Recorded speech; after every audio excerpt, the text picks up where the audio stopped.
The Gram stain is the most widely employed staining method in microbiology. It is a differential stain because it divides bacteria into two classes, Gram-positive and Gram-negative.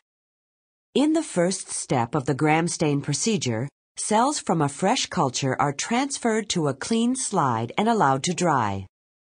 If the cells are on an agar plate, they should first be transferred to a liquid medium for dilution. The cells should form a thin, barely visible film. This can be achieved by smearing cells obtained from the surface of an agar medium or from a liquid culture. Fresh cultures must be used because as cells age, they lose their ability to retain the stain. The cells are then fixed to the slide by passing slightly above the flame of a Bunsen burner. After passing above the flame, the slide should feel warm when touched to the back of the hand, but should not be too hot. The fixed cells are then stained with the basic dye, crystal violet, for 30 to 40 seconds. The slide is then rinsed with water to remove excess stain. At this point, all cells appear purple under the microscope. Next, a solution of Gram's iodine is added and retained on the slide for about 1 minute. The iodine combines with the crystal violet to form a di-iodine complex, thereby decreasing its solubility within the cell. At this point, the cells still appear purple. The cells are then decolorized by washing with ethanol or acetone. This is the differential step.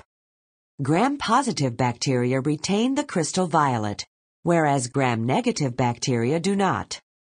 The ethanol or acetone should be added drop-wise, with the slide tilted at an angle, until the drop coming off the edge of the slide just starts to become colorless.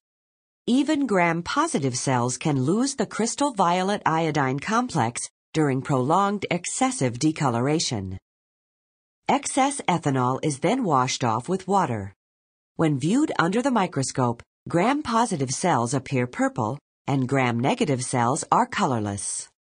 Finally, the rinsed cells are covered with the counterstain safranin for 20 to 30 seconds.